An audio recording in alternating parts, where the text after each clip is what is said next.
ज्यांनी या महाराष्ट्राला प्रबोधनाचं सिंचन केलं ते जगद्गुरु तुकोबाराय. जिच्या कुशीत या महाराष्ट्राचं नेतृत्व घडलं आणि वाढलं ते या विश्वातलं सर्वात आदर्श मातृत्व राजमाता राष्ट्रमाता जिजाऊ. स्वराज्याचे स्वप्न सत्यात उतरवणारे, न्याय, स्वाभिमान आणि शौर्याचे अधिष्ठान छत्रपती शिवाजी महाराज. सामाजिक क्रांतीचे जनक महात्मा ज्योतिराव फुले. अंधकारमय समाजात शिक्षणाचा दीप प्रज्वलित करणाऱ्या माता सावित्रीबाई फुले. समतेचे पुरस्कर्ते, न्याय, शिक्षण आणि सामाजिक न्यायासाठी झटणारे लोकनेते राजश्री शाहू महाराज.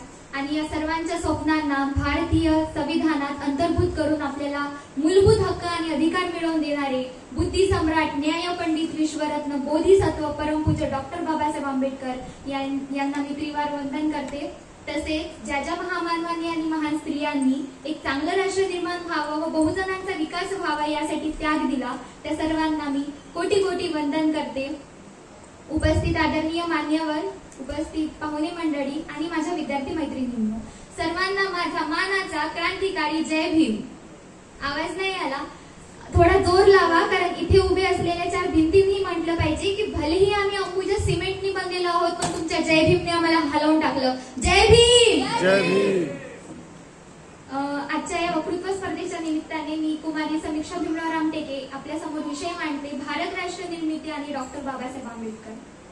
आजच्या या दिवशी मला तुम्हा सर्वांसमोर हा विषय मांडायची संधी मिळाली याचा मला अत्यंत अभिमान वाटतो. आणि खरं तर स्पर्धेमध्ये बोलणं ही एक म्हणजे या विषयावर बोलणं ही एक स्पर्धा नाही तर एक कर्तव्य आहे आपलं. तर उपस्थित मंडळी, राष्ट्र ही केवळ भौगोलिक सीमा नसते, ती एक जिवंत संस्कृती असते जिचे हृदय म्हणजे तिची जनता, जिचा आत्मा म्हणजे तिची परंपरा आणि जिचे भविष्य म्हणजे तिचे तरुण.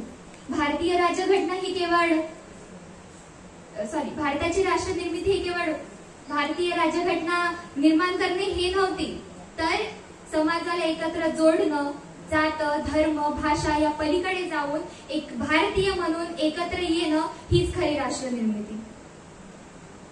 आता राष्ट्र निर्मितीचा विषय आहे तर भारताच्या इतिहासातील एक अशी काळोखी बाजू आहे जिथे माणूस जन्माच्या आधारावर वर आणि कनिष्ठ समजला जात होता. एक असा वर्ग होता ज्याचा स्पर्शही नकोसा होता, त्यांना अस्पृश्य म्हटलं जायचं आणि तो वर्ग होता दलित, शोषित, वंचित समाज, ज्यांना शतकानुशतक विहिरीतून पाणी भरता येत नव्हतं, शाळांमध्ये बसता येत नव्हतं आणि मुख्य म्हणजे एक माणूस म्हणून जगण्याचा हक्कही नव्हता. या अंधारात एक तेजस्वी प्रकाश ज्योत उगवला, डॉक्टर भीमराव रामजी आंबेडकर. खरं तर खालच्या जातीत अस्पृश्य समाजात जन्माला येऊनही माणूस किती मोठा होऊ शकतो हे डॉक्टर बाबासाहेब आंबेडकरांनी दाखवून दिलं. त्यांनी आपल्या जीवाची पर्वा न करता, आपल्या परिवाराची पर्वा न करता तुमच्या आमच्या सुख समृद्धी आणि संपन्न जीवनासाठी फार कष्ट केले, घाम गाळला, रक्ताचं पाणी केलं. अरे झगडले, झुंजले, झिजले बाबासाहेब. बाबासाहेबांचा देह झिजला म्हणूनच तर तुमचा आणि आमचा देह सजला. हे कायम लक्षात ठेवा आणि ही गोष्ट विसरायला नको. खरं तर भारताच्या राष्ट्रनिर्मित बाबासाहेबांचे योगदान खूप मोठे आणि खूप मोलाचे आहे. त्यांनी एक असं अनमोल रत्न दिलं ज्याने आपल्याला जनावरांच्या जीवनातून काढून एक माणूस म्हणून जगण्याचा अधिकार दिला आणि ते रत्न म्हणजे भारतीय संविधान. अत्यंत हालअपेष्टा सहन करून बाबासाहेब आंबेडकरांनी हे संविधान निर्माण केलं, आपलं शिक्षण पूर्ण केलं आणि आपल्याला एक नवीन जीवन मिळवून दिलं. आणि ते संविधान आपल्याला हक्क देत आहे, ज्यामुळे मी आज इथे या मंचावर तुमच्या समोर बोलत आहे आणि तुम्ही श्रोते म्हणून इथे ऐकत आहात.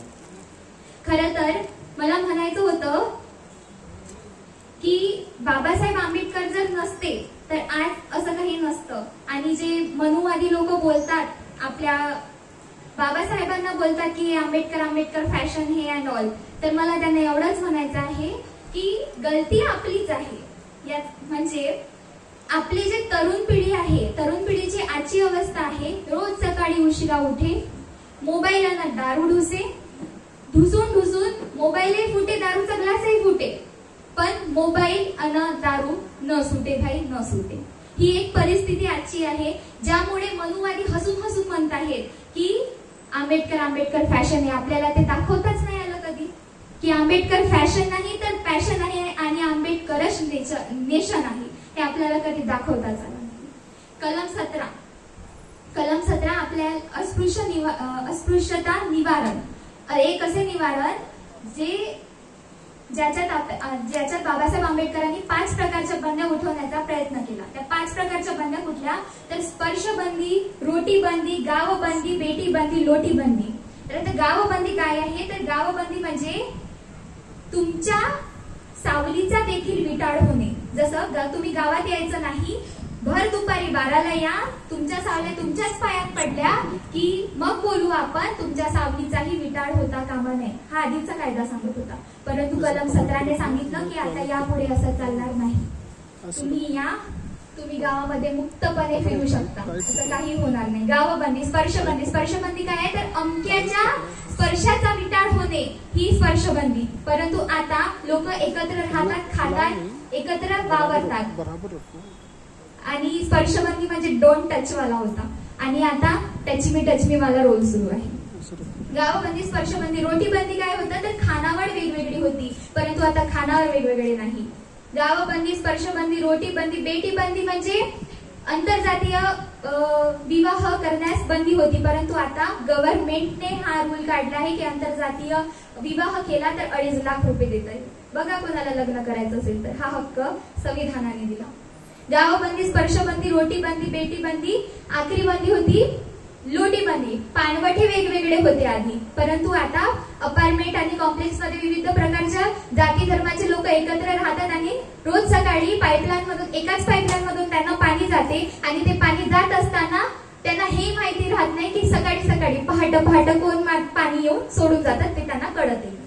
याचा अर्थ मला एवढाच म्हणायचं आहे की आपण बाबासाहेबांना फक्त या गोष्टींपुरतं सीमित नको करून ठेवायला पाहिजे, कारण की आपल्याला त्यांना अजून सामोर न्यायचं आहे. आपलं राष्ट्र इथपर्यंत चांगलं आहे असं नाही, कुठेच चांगलं नाहीये. खरं तर आजच्या परिस्थितीमध्ये ते कुठेच चांगलं नाहीये. मला एवढं म्हणायचं होतं की आपण बाबासाहेबांना, आजची तरुण पिढी बाबासाहेबांना कधी आठवते 14 एप्रिलच्या दिवशी दारू पिऊन डीजे मध्ये नाचण्यापुरतं. त्याच्यानंतर आपण कधी आठवतो स्पर्धांमध्ये बोलण्यापुरतं. आता बोलत आहे, उद्या आता तुम्ही घरी जाल, जेवण करा, झोपाल, एका कानातून ऐकलं दुसऱ्या कानातून सोडून दिलं, हा विचारच गेला. म्हणजे एक राष्ट्र निर्माण त्यांनी केलं, त्यांनी सगळं दिलं आपल्याला, आता ते टिकवून ठेवायचं काम आपलं आहे. आणि जोपर्यंत आपण ते करत नाही तोपर्यंत आपल्या आयुष्याला काही अर्थच नाही. आणि बाबासाहेबांनी आपल्याला जे आयुष्य मिळवून दिलं ते आपण जर त्या जीवनाचं सोनं नसं करू शकत तर त्यालाही काही अर्थ नाही. मी सर्वांचे मनपूर्वक आभार मानते, सर्व आयोजकांचे देखील आभार मानते मला इथे बोलण्याची संधी दिली त्याबद्दल. जय भीम, जय संविधान. बुद्धवी गंगाधरराव भगत हिला मी आमंत्रित करते. कुमारी समीक्षा